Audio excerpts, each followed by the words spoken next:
Welcome back to Making the Jump podcast, where we chat all things business, entrepreneurship and property. I'm Kafilat. And I'm Rebecca, and we're here to journey with you as you make the jump into something you absolutely love. So, on this week's episode, we're talking about some of the changes that have gone on in the world of property. Oh, and you've been a busy bee researching, haven't you? I have been, because not too long ago, the autumn statement was released and there's a few interesting changes. So I thought it would be good for our listeners to keep themselves up to date and that we can chat about as well. I'd love to. Let's hear what Chancellor JH has been up to. Let's go. So the first one is actually not in the autumn statement, but it's just something that's happened pretty recently. Yeah.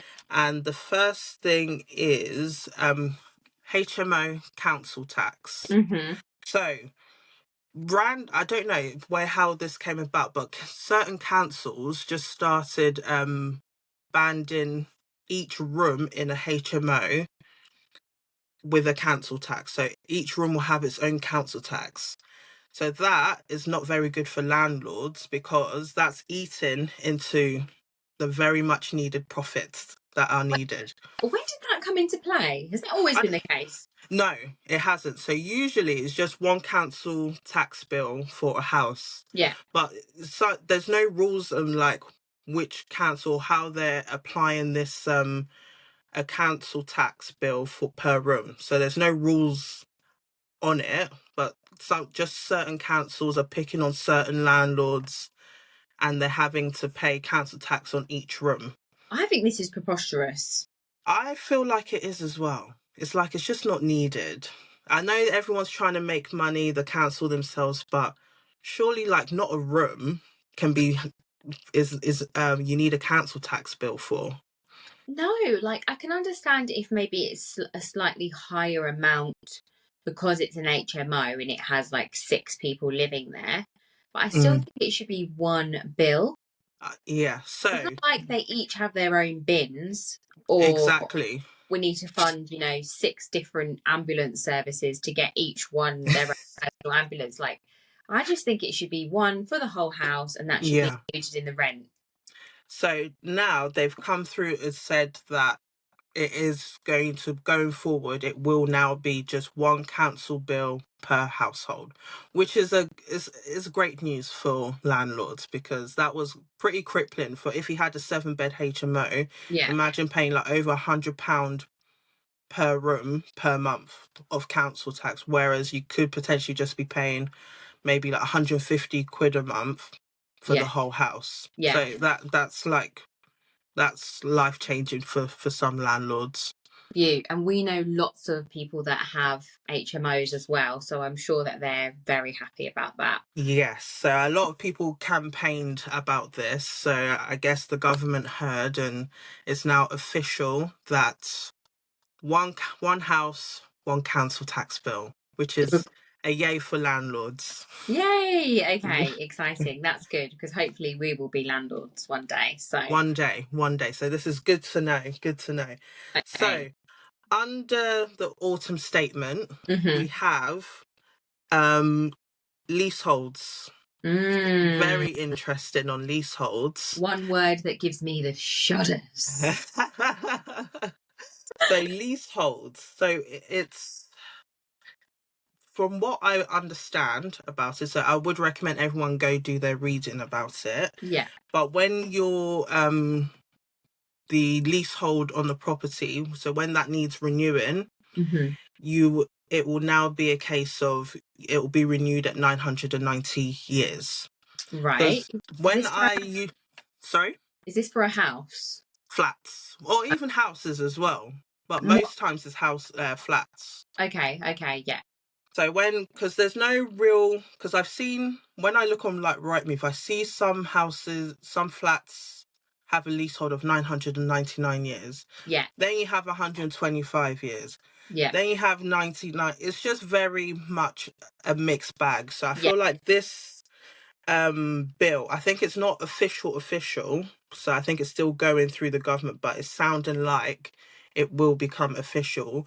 And I like the fact it's very much standardized. So if you need to renew your lease with the leaseholder, Hmm. it's renewed at an automatic 990 years rather than just topping it up to 125 years, which is, Okay. I think, the standard. So why is that good for someone buying a flat? So they know when, because they know when they buy their flat, they're gonna, generations will own it after them. Ah, Yeah. okay. So at the moment, it's usually just like someone's lifetime. So maybe one generation, then someone will have to renew it. Because Mhm. usually it's about 125 years. Okay, this is But really interesting. now it's so hopefully if it all goes through the government and the bill goes through, then it will just be renewed at 990 years, and that's like generations upon generations that can own the flat, which is a good thing. Okay, I like that. I also did a little bit of reading around this. Mm. So I said basically the word leasehold gives me shudders. Let me tell you Ye- why. yes, I want to know why. It's because I'm going into the world of serviced accommodation, rent to serviced accommodation. Yes.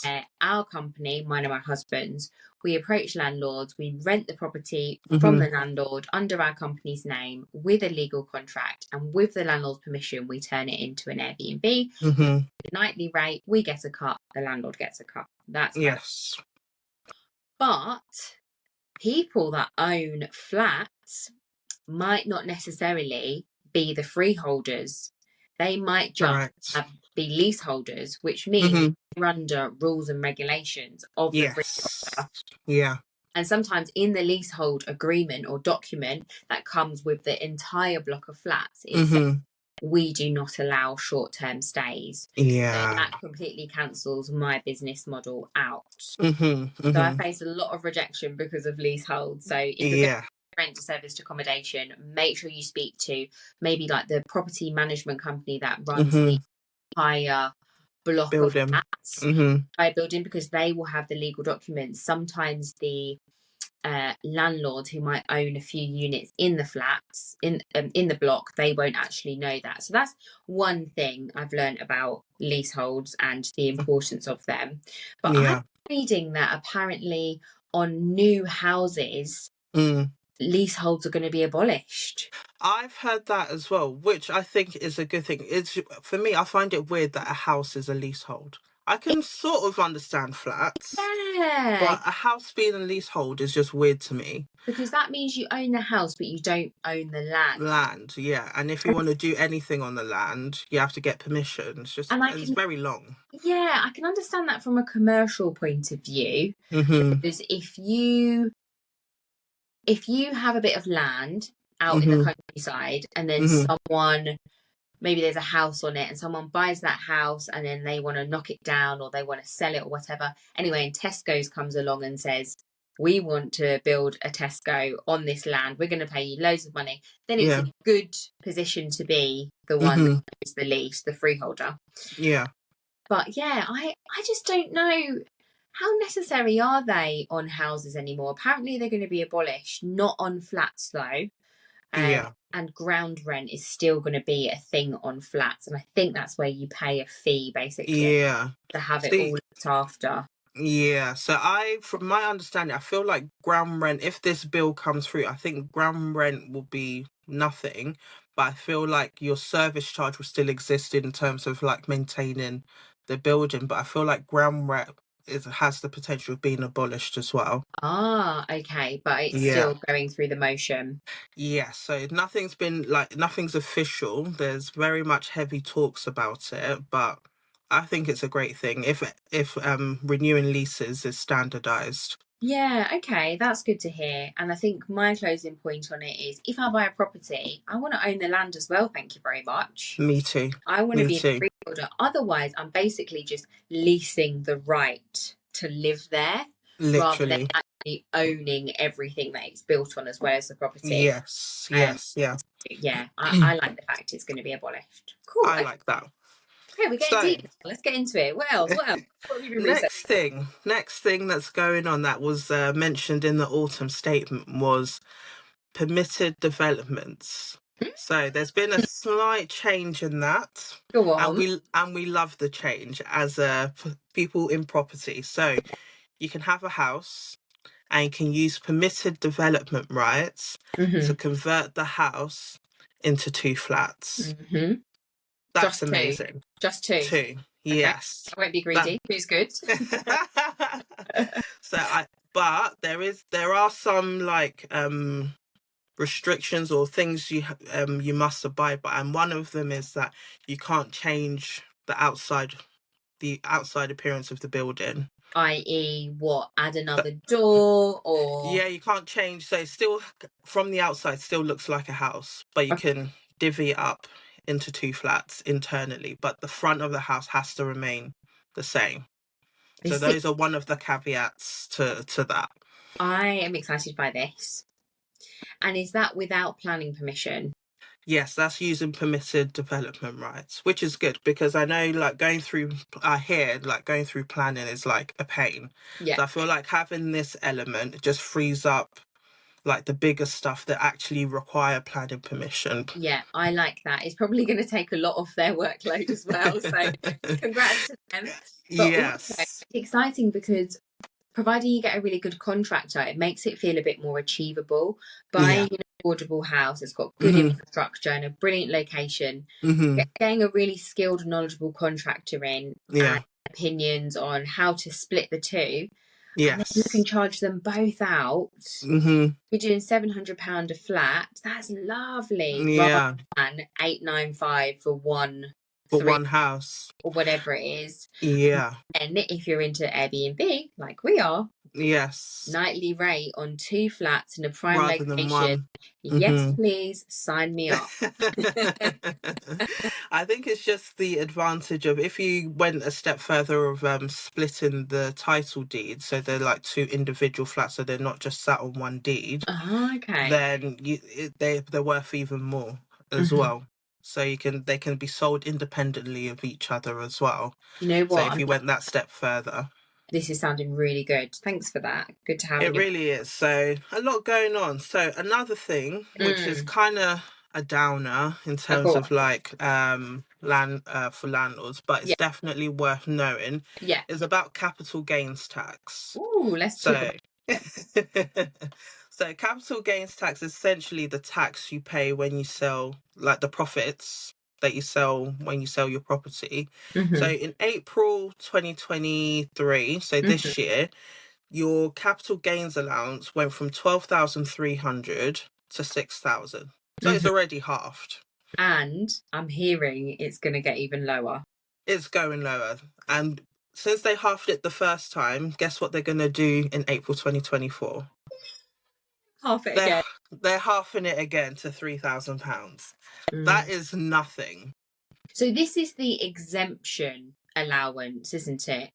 So is this how much profit you're allowed to earn before you have to be taxed? Yeah, it's nothing. 3K. And it's tax on the profit when you sell or dispose of an asset increase according to gov.uk. Yeah. What I wonder why they're doing this. My father-in-law is a tax inspector. Well, he's a retired tax inspector. I messaged him about this and said, "What do you think they spend corporate gains tax on?" Yeah. Sorry, capital gains tax on. He said he thinks it all goes into. Wasn't sure, but he said he thinks it all goes into one big pot and isn't spent on something specific. I.e., they don't say capital gains tax is going to be spent specifically on this, but it goes into one big tax pot, which we hope they do lots of positive things with. Fingers crossed, but that's not good news for like people in the property world where they're having to pay more to the taxman by selling a property. Listen, 2 things are certain in life: death and tax. Especially in the UK. Listen, they love tax. You can't run, you can't hide. Yeah. But okay. Yeah, Good to be aware of. Good to be aware of. So who would that affect? Will that affect someone that might have inherited a house or wants to just sell their own property? Or because it's anything over a certain value, isn't it? Yeah, I'm not 100%. So again, I would recommend people do their reading, but I'm literally just reading the highlights of the autumn statement. But it's definitely worth reading about because I think you still got things like inheritance tax as well. So I think that's a whole separate issue there. But this, I feel like this is purely if you're selling on a property, then your allowance is like minimal. And then let's hope by the time you've gone through all the taxation, you've got £11 left for half a away. At the rate this going, £11 doesn't get you very much nowadays. So Listen, anyway, pay your taxes, pay your dues, get them done. exactly, it's just better to pay what needs to be paid, and Pay yeah, what needs to be paid. When you're thinking about your figures, just always be conservative and just take off loads and then say, what's the bare minimum I'll be happy with when this is done? yeah, it To sounds avoid. like £11. Oh, listen, take the £11. The only things I could get for £11. Oh my goodness. Okay, next thing that happened was the evicting tenants. So if you want to evict a tenant, Yeah. there's two ways you can evict a tenant. So number one, you got Section 8. Yeah. Section 8 is if someone breaks their contracts, so clauses in their contract. Mm-hmm. So people, I feel like landlords don't tend to use that one very much because it's very difficult to prove, Mm-hmm. depending on what clause was broken, to prove, because you need to prove it in the court that they're in breach of contract, and it's very long, the whole court process as Yeah. well. Can I just interject very briefly? Yes. On Star Collective, which is the collective group we're part of that sort of really mentors us through our property journey. Lovely lady on there, she was sharing, I think she was trying to do a Section 8, but I think she shared that the courts were making it so difficult for her to evict this person down to the sticking point. This is months of litigation. Yeah. And the sticking point was they were saying to her, but did you give the specific leaflet about the tenant deposit scheme to the resident, to the renter? And have you got proof that you gave this leaflet? Yeah. And then our friend and colleague who's part of the group was saying, well, of course I gave it to her. But they're like, did you have proof you gave this leaflet? And it got me thinking, gosh, you need like your spouse there with you to take a photo of you doing every last Literally. thing. They're making it really difficult. Okay, Yeah. so So crack on. yeah, so Section 8 isn't, I don't feel like it's utilised as much because it's very difficult to prove whatever you need to prove in order to evict a tenant. Okay. Section 21 is the one that people tend to use, and there was talks of scrapping that. So Section 21 is essentially when your contract comes to an end, then the landlord has the right to say they don't want to rent to you anymore, essentially. I feel like that's a nicer way of saying evicting. That you should move on, essentially. That they want their house back. There's a house down the road with a to let sign. Have you driven past it before? So that's good because it's at the end of their contracts, and it's your choice not to renew their contracts as the landlord. So that's why Section 21, I guess, from a landlord's perspective, is a good thing. So there was talks of scrapping that, but it's not being scrapped anymore, which is a good thing in terms of people in the property world. So if you come to the end of your tenancy, then the landlord has the right to not renew with you and take their house back. But hopefully notice will be given from both sides. Yeah. So notice definitely has to be given. It depends what's in your contract. It could be 2 months, 3 months. But yeah, as long as notice is given to the tenant, then you should be able to get your house back, in theory. And just as a side note, I'm a big believer in landlords always working with the tenant if something's gone wrong. Like giving them the opportunity to try and rectify it rather than slapping all these sections around. And I think a lot of landlords are very reasonable, and a lot of the people I follow on Instagram and Spotify, they share examples of where they've repeatedly tried to contact the tenant to make things work. But there does come a line where actually it's a business agreement at the end of the day. It's working. Yeah. It's costing the landlord. We had a lady, it was quite a vulnerable lady, come and approach me and Dave. She lived in a rented property next door to a property that we were staging. Okay. And she was in floods of tears, and she was like really worried about Section 21. She said her landlord wants to kick her out, and she was a little bit all over the place in the story she was telling. But basically, she just didn't get on with her landlord, and she asked us if we would buy her property. Oh, okay. We would buy the property, and I'm thinking, is the property even up for sale? Oh no, how can she make that decision? I know, she was like, look, could you buy it off of us? I can only afford £500 of rent a month, but please can you just buy my property, because I don't like my landlord.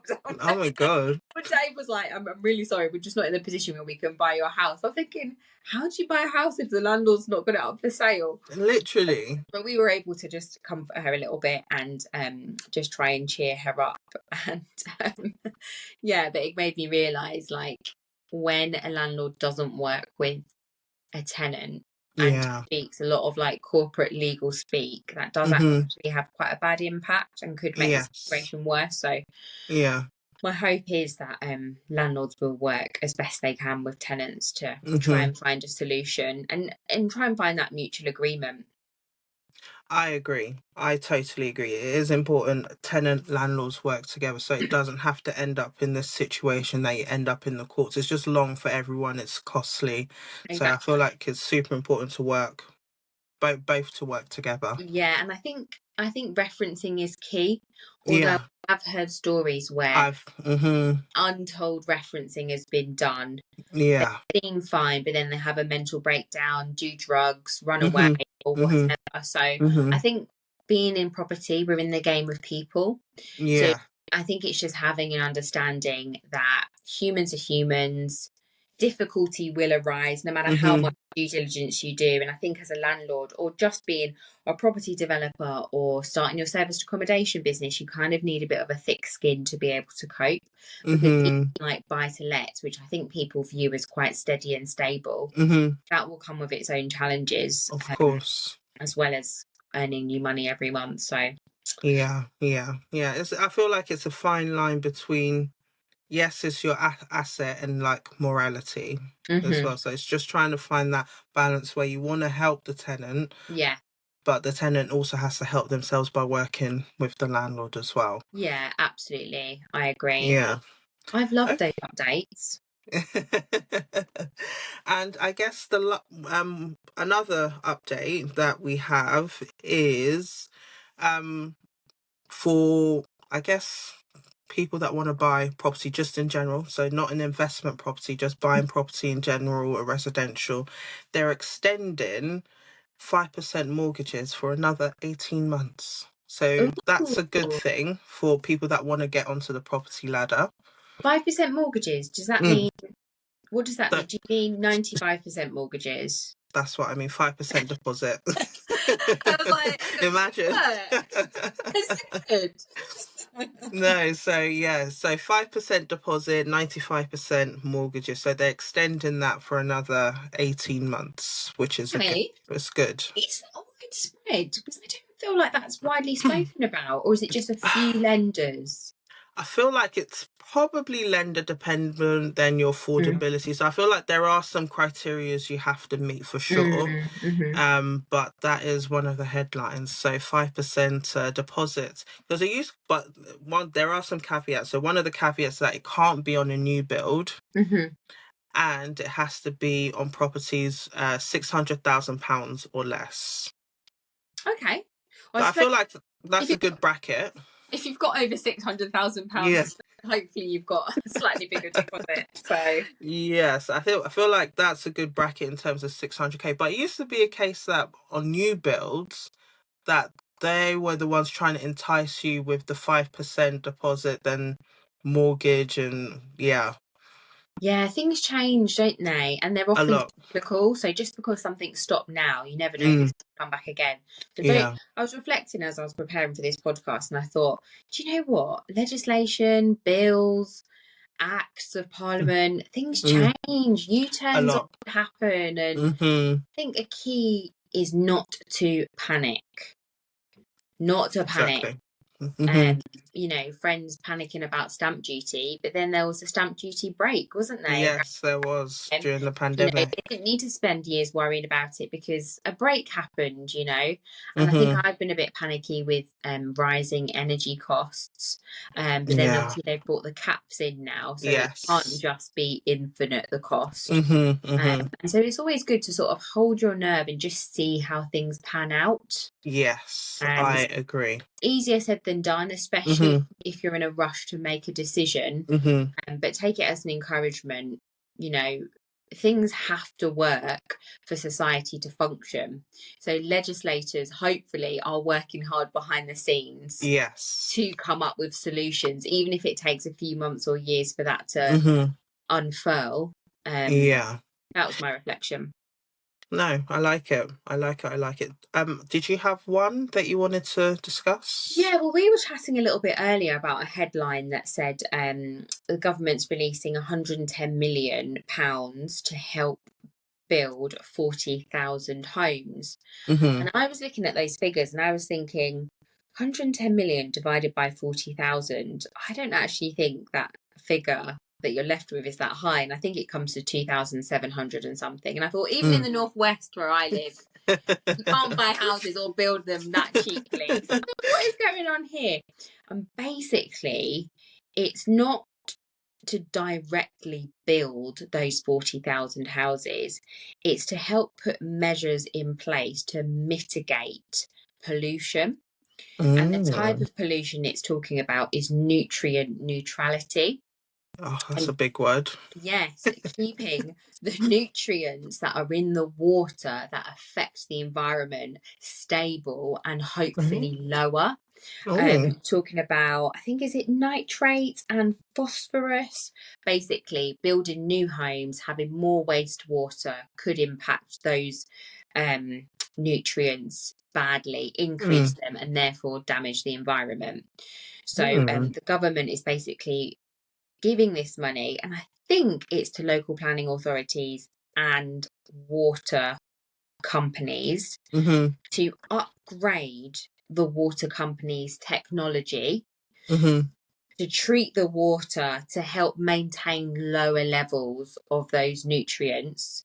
And then that then opens the door, I think, for developers to be able to build what they need to build, i.e., Okay. 40,000 homes. So Mm-hmm. I think it's always good when you see a headline just to interrogate it a little bit more. Yeah. Do Yeah. reading. Apparently, the 40,000 homes that they're hoping will be built soon is part of a wider 150,000 homes that have been blocked from being built. Mm. Hopefully, you know, the relevant bills will pass, Mm-hmm. and water will be treated in the best way possible so that we can help meet the housing crisis. Yeah.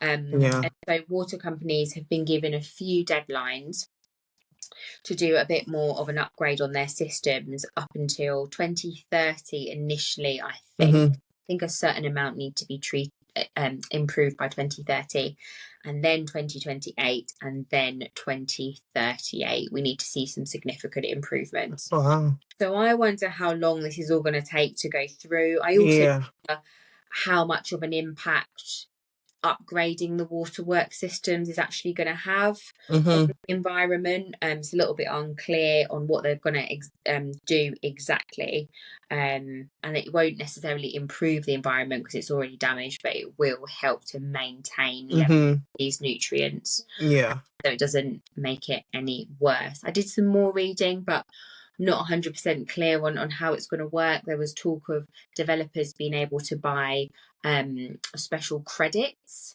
Oh. where they can offset the impact that they're having in an environment, so they can start like their own wet marsh or some other kind of helpful thing for the environment to sort of balance out the impact Mm-hmm. they're having on the environment. But I think it's all in its infancy, so I'm quite keen to Okay. see how that will plan out. Yeah. And there's a really good podcast I've just started listening to. Do you know The Estate Agent? They're probably way more than Estate Agent, but No. called Kirk Frank. I've heard of them. Are they Kirk Frank or Knight Frank? I've heard of Kirk Franklin. think I completely messed up their name. Let me quickly Google them. So they are... I think there's like a Kirk Franklin, but No, I yeah. messed up their name. Let me just introduce that a little bit again because that'll be too embarrassing and I want to tag them. Okay. So I've just started listening to a really good podcast by Knight Frank. Mm-hmm. And they are a very well-known sort of real estate organisation. I think they're more Okay. than an estate agency.